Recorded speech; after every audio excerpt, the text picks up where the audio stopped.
Today, I want to answer the question, was Jesus truly predicted by the prophets of the Old Testament?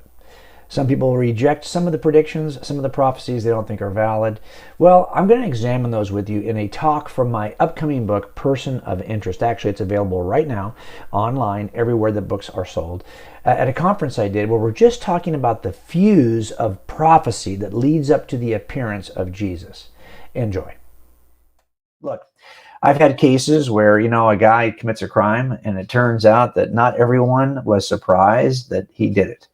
As a matter of fact, there are sometimes witnesses who will say, yeah, I can see this coming. I've known this couple for a number of years. I saw the fights developing. I could have predicted this would have happened. Well, it turns out that there's people when it comes to Jesus who had a similar experience. They could have predicted. Not everyone was surprised that the Messiah appeared when he did. As a matter of fact, both the writers in the Old Testament and the writers in the New Testament have a high regard for prophecy. Let me show you what Isaiah says in the Old Testament. He says, remember, the former things long past, for I am God. God is speaking now through Isaiah. And there is no other. I am God, and there is no one like me. Declaring the end, this is what God does. He declares the end from the beginning. And from ancient times, things which have not been done, saying, my purpose will be established and I will accomplish all my good pleasure.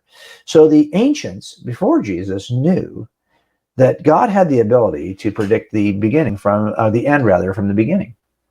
Now, interestingly, the New Testament writers had a very similar high regard for God's ability to do this. As a matter of fact, Peter writes it this way: as to this salvation, the prophets who prophesied of the grace that would come to you made careful searches and inquiries, seeking to know what person or time the Spirit of Christ within them was indicating as he predicted the sufferings of Christ and the glories to follow. In other words, New Testament authors were aware of the long tradition of prophets who were looking for, predicting, and pointing to the coming Messiah. What we're talking about here, of course, is prophecy. And I know there's lots of pastors, and you've probably read books. Maybe you've got this. There's people who I would say, hey, what do you think the strongest evidence is for Jesus being, God? They'll say, well, it's prophecy. It's fulfilled prophecy. Well, I'm going to tell you, I can see why somebody would say that, because look at it this way. In the New Testament, the authors of the Gospels, they cite Old Testament prophecy almost 60 times. But my question, of course, as a new investigator was, why would anyone think this is all that impressive? I'll be honest. As I listened to people tell me that prophecy predicted Jesus, I actually went to those Old Testament prophecies, and I was decidedly underwhelmed. As a matter of fact, let me tell you something. I was recently contacted by a young man who's been working on the staff of a very well-known evangelist here in Southern California. Had been on this staff for years, setting up interviews, setting up all kinds of. I had appeared on this person's show. The staffer was a committed Christian, but eventually deconstructed, you've heard that expression, from his faith. And he said he did it based on the fact that he no longer believed that the prophecies that were usually cited by New Testament authors were legitimate prophecies to begin with. In other words, he felt like those New Testament authors were twisting somehow the scriptures that allegedly prophesied about the appearance of Jesus and making them fit their own narrative, much the way that sometimes Mormon authors would do, or Joseph Smith would twist prophecy in order to predict something that Joseph did. Now, I'm going to talk to you about that because I had a similar feeling.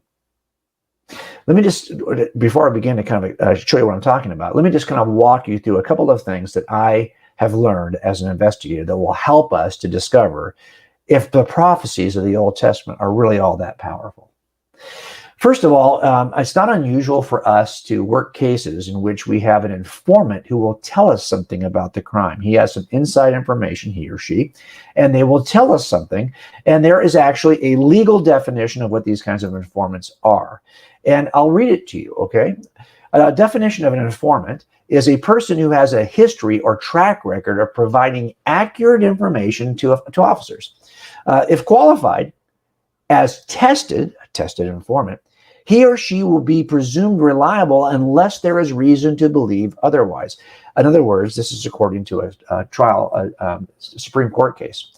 Now, this is the definition of what it is to be a reliable informant. Basically, what it means is they have had to predict that to give you information that you then found out was true as part of your investigation. And once that happens and they've been tested, they actually have provided information that you discover is correct. They can be called a reliable informant. And this is an RI, a reliable informant, or a CRI, which is just a confidential reliable informant. Something similar happens theologically in the Old and New Testament, not in terms of informants as much as in terms of prophets. Let me show you the definition of a prophet, according to Moses. It's a person who, quote, speaks in the name of the Lord. If the thing does not come about or come true, that is the thing which the Lord has not spoken. The prophet has spoken it presumptuously. If that's the case, you shall not be afraid of him. Moses tells us this in Deuteronomy 18, verse 22. What he's basically saying is that a prophet of God has to be 100% correct all the time. In other words, it's kind of like a reliable informant. If my informant's wrong half the time, I can't call him reliable. If your prophet is wrong half the time, you cannot call him reliable either. Now, the question then becomes, well, how would I know which of the prophets of the Old Testament could really be considered reliable? I'm glad you asked that question. It turns out that several of the Old Testament prophets predicted historical events in addition to predicting the coming Messiah. And these historical events actually occurred. Now, not every prophet has done that. Not every prophet even makes a prediction about something historically, an event that's going to occur in history. But some do. Let me just show you a few of these so you can, all of them, so you can see them here. Nahum, for example, predicts the destruction of Nineveh, but he prophesizes it just a few years before it actually happens. So for me, as an atheist skeptic, I was like, really? A couple of years, that's just too close to the event. I mean, how do you know when he actually wrote it? Maybe he wrote it when it actually happened. But if you accept the dating of Old Testament scholars, this is a prophecy of Nahum that actually occurred. The destruction of Nineveh. Okay, that's 2 years prior to his destruction. To me, it was a little bit too tight. Okay, let's just go one more. How about Isaiah? Isaiah predicts the destruction of Babylon. And that prediction occurs actually a lot earlier than the Nahum prediction. That's back about 150 years. That was more impressive to me, right? Predicts that destruction, it actually occurs. A lot of people, for example, skeptics, will do their best to twist everything and do their best to try to put Isaiah dated at a different time because they hate the fact that he was actually able to do this accurately. Let me go another one. Turns out that Ezekiel predicts the destruction of Tyre. Now, he prophesizes this about, actually pretty impressive, about over 150 years prior to it actually occurring. So we have another pretty good gap in time, another prophet who predicts something that's going to happen in history, and history reveals that his prediction was accurate. This is also true of Jeremiah. Jeremiah predicts the destruction of Edom, and he predicts it at actually a pretty decent clip ahead of when it actually occurs, almost 500 years before it occurs. So he, I think, can be considered reliable just because of that. Daniel, for example, predicts the end of the reign of Alexander the Great. He predicts also, and by the way, that prediction is pretty far in advance of it actually occurring, over 200 years. And then he predicts the reign of the Roman Empire. And so now you'll see this prediction occurs over a much longer period of time, about 500 years again, prior to its peak. Now, why am I showing you all this? They're on a timeline here. I've put them on this timeline so you can see where they occur, where the prophecy occurs. That's where the little quill is. And then when the actual event occurs, that's where the piece of architecture is. And you will see that over and over again, you've got these reliable informants in the sense that they are prophets who make an accurate prediction. Now, I'm just for the sake of argument, because you know I'm a jerk, I'm going to toss out the one that's Nahum because it's only a couple of years between. So let's say you just were really skeptical about that dude. Fine. Toss them out. You're still going to be stuck with the other ones. And all of these four reliable informants point to the coming Messiah. Now, they are joined by a bunch of others. And so I'm going to look at all of these, because it's clear from the predictions that something is about to happen. Someone is coming. And if all you did was look at these four that you consider to be reliable, that would be enough for me. But I'm going to show you all of it because I want you to see it. But I'm going to show it to you in a way that you maybe have never thought about it before, because I'm going to show it to you in terms of its chronology. When did it occur in history? Before I do that, though, I want to make a distinction that I think was troubling for me as an atheist. Remember I told you about that staffer of a local ministry here who was having problems with this and actually was deconverting from Christianity because he thought that the people who were quoting prophecies in the New Testament authors, were really twisting these prophecies. Here's why he thought that, because like me, he thought, you know what? These prophecies they're citing as messianic, Jews don't think those are messianic. I'm reading the plain text in the Old Testament, and I'm thinking, I wouldn't even assume this is messianic. This seems like it's describing the nation of Israel, or it's describing something that David did. Why would you think this is describing a future coming Messiah? Like, if you look at all these New Testament, half these dang things don't even seem like they're talking about the Messiah. And if you ask an ancient Jew, they would never have said that was even messianic to begin with. So if you're going to use those kinds of statements you happen to clip out of the Old Testament to make your case for Jesus, I'm out. That was his view. Okay. Well, there's two kinds of evidence in a crime scene. I'm going to show it to you on this timeline. So here's my suspect here on my timeline. Let's go ahead and move him over a little bit. So there he is. Now, I'll give you two kinds of evidence. Let's say, for example, that he left a shoe print. Or even better, like DNA or a fingerprint. If he left a DNA print or a fingerprint or a shoe print, I could actually identify him before I print the shoe print. Let's say he left DNA. Well, that would be very clear evidence. If his DNA happens to be in a national database, I could identify my suspect from DNA and fingerprints before this dude ever even shows up. In other words, if I had a question, who's my suspect? I don't know who my suspect is. Well, I've got DNA at the crime scene. I've got fingerprints at the crime scene. Well, that kind of stuff points to a person of interest. Clear evidence, like DNA and fingerprints, point to a criminal before I ever meet him. So I can figure out who this guy is before I ever knock on his door. I'll know which door to knock on based on the clear evidence. Let me go to another kind of evidence you sometimes find at crime scenes, like a button. Really? Is that button from the victim? I don't see a button missing on the victim's shirt. Or how about a hairband? Is that button or is that hairband from the... I one time had a piece of shoe foam left at a crime scene. Well, you cannot identify the suspect in advance. I'm not even sure these things belonged to the suspect. I knew they belonged to somebody. Now, if I meet the suspect years later or a couple of days later, and I find that his shirt is missing a button, well, then I will go, oh, this actually is evidence of a crime. This is cloaked evidence. We have clear evidence in every crime scene. We have cloaked evidence in every crime scene. Here's what I mean. This is the kind of evidence that after I identified, maybe with DNA, a suspect from the clear evidence, well, then I can, when I meet him, it turns out this cloaked evidence, if it matches his torn shirt or whatever, well, okay, that's going to identify him. In other words, clear evidence identifies the person of interest before he's identified. Cloaked evidence identifies the person of interest after he's identified. In other words, once I meet him, I can look at his shoe. Oh, it's missing foam. Oh, he had long hair. He's missing a hairband. Oh, he has a shirt that's missing a button. Well, now all of these things that would not seem clear, didn't even seem to clearly point to my suspect before the murder. Well, now this stuff actually helps me to identify the suspect after the fact. Well, it turns out, I think you know where I'm headed with this, that prophecy is often like that. There are some prophecies that are so clear that when I read them, even before Jesus ever appeared, the first readers of that scripture would say, oh, clearly this is describing a coming Messiah, and it's describing him in a clear way. So these are the kinds of prophecies that would point to our Messiah before we ever meet him, just like other clear evidence in a crime scene. Now, there's other kinds of prophecies that are much more like the button, right? They're cloaked. They may or may not be, maybe you wouldn't even see them necessarily as belonging to the suspect.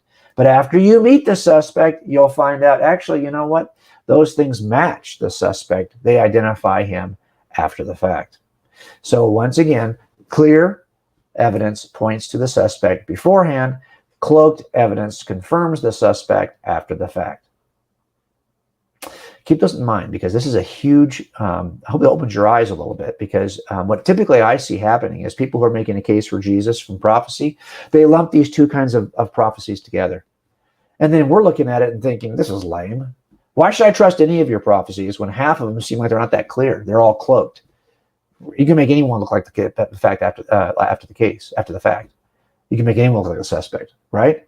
So I want to show you now on the timeline, I want to show you the earliest prophecies as they come in place on the timeline. So let's go to our timeline. Here's Jesus. I'll push him over to the edge here. Don't you wonder? This is the fuse that's burning up to Jesus, the prophetic fuse. Don't you wonder why Jesus appeared when he appeared? Like, why didn't he come earlier? Or why didn't he come later? Don't you wonder about that? Is there something about this prophetic fuse that dictates his arrival and when it'll occur? Yeah, actually there is. And so what we're going to do is use those 6 investigative terms. Here's 5. These 5 investigative questions will eventually lead us to the most important question: who is the Messiah? So what we're going to do is ask these 5 questions to get to the 6th. Now here we are charting. The first fuse starts to burn. Here are the first prophets who say anything about the coming Messiah. And that's Job, probably one of the most ancient scriptures, and Moses. Now I'm going to put on the screen for you in white, those are the clear prophecies. And in yellow, those are the cloaked prophecies. In other words, I want to eliminate the cloaked prophecies. So if we were to make a list right now of just what Moses and Job gives us, I'm only going to include the clear prophecies, just for sake of argument. Just the clear prophecies. I'm with you. If you're skeptical about prophecy and how it's used to make a case for Jesus, I am too. So here we are. This is what you get from the earliest prophecies. And guess what? Pretty much every question that you have is still left unanswered. Even the few questions that are addressed are not addressed deeply enough to be able to predict. If Jesus showed up right here in history, nobody would even know he matched any prophecy or matched any expectation of the Messiah, because not enough has been prophetically uttered about the Messiah. That might be why Jesus doesn't come that early. Let's go a little further in history. The fuse burns a little further to the next group that starts to speak about Jesus. And most of their utterances, because a lot of them are psalmists, are cloaked. They're all the orange ones, all the yellow ones here. Only the ones in white would I consider to be all that clear. So those are the only ones that I am willing to include on my list. So here I am now updating my list. This is the updated list. I will underline on this list the new stuff. But if you look at this, okay, it's a little better, but it really doesn't answer. I mean, I think it's still pretty obscure who it is we should be expecting. If Jesus was to appear at this point in history, I think most of us would be scratching our heads. Anyone would be expecting it would be scratching their head. So let's burn down that fuse a little further. And now we got a bunch more, right, of people who are offering. And I went back and looked at every, even if you thought it was cloaked, clear, whatever, I put them on my list. So here are the prophecies, both the ones that are clear or white, the ones that are yellow are cloaked. I just want you to see that now some of these questions are starting to become better answered. Not great, but some are better than they were answered before. So there's the new information. Yeah, okay, so maybe you can say, well, he's born in Bethlehem. The where question's kind of been answered now, but the other questions haven't been. These other questions are still on the table. Let's burn that fuse down a little bit further. So here's that fuse burning down to the next set of prophecies. That's going to be Isaiah. Oh my gosh, Isaiah, let me tell you, pretty much Isaiah says a lot about the coming Messiah. So there's all the stuff he says that I think is pretty clear. And again, you know, in our book, we've got this all in the footnotes. Of course, in a presentation like this, you're going to trust me for this. Here's the stuff that is cloaked from Isaiah. So if I was going to update the list of information and include Isaiah's information on this list, he actually helps us answer a couple more questions. So now we got a bunch of new information. I'll underline it on this list for you. That's not bad. We're getting closer. I think if Jesus was to come right at this point in history, I mean, you'd be pretty close, but you really wouldn't. I mean, I'm not sure people would even know really the when question is big for me. Like, when should I expect him? And that's really not answered here. We still have the why, the when, and the who questions. They're pretty open. So let's burn that fuse down a little further. So now we're going to burn down to the appearance of Ezekiel and Jeremiah and a couple of other psalmists that are writing in this period. And here is the clear prophecy from those prophets, and the cloaked is in the orange and the yellow again. So I will update my list. And again, I know this is a lot of information quickly, but just bear with me. This is what it would look like. And of course, in the book, that's why we write books, because books are really the best way to get the most detailed information. But here is, for example, the updated. Now, it's better, a little bit better. Only a couple of new things really have been added to my list. So to be honest, I still have the same 3 open questions. Let's go a little further. Now we're going to go to Daniel. Daniel's going to be so helpful, right? Because Daniel's actually going to provide us with some clear and cloaked, well, clear evidence, clear prophecy here.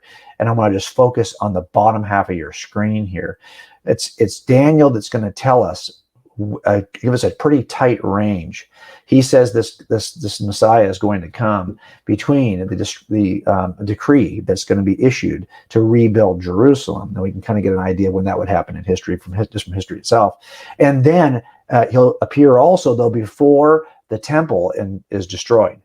Well, I know that happens in 70 AD. So now we're getting a place where if we took this information and updated our list, we're really getting close to knowing when. We've got a range there, when, right? But just to make it clear, I'll put this on the screen as well. I'm leaving the when question just kind of like semi-transparent, like it's good, it can be a little better, but it's not bad, right? Now we're going to come down to the last prophets, and the last prophets really kind of lock it in for us, and they kind of help us to answer all the questions. As a matter of fact, it's, I think, Malachi who tells us that, again, he confirms that now we're closer to that period of time when Jesus is going to appear. And he's telling us that he'll have to appear at a point when he can enter the temple. He suddenly enters the temple. That means the temple still has to be in place before, and we know, according to Daniel, that is before it's destroyed. So now we got a better sense of the time frame in which Jesus is going to show up.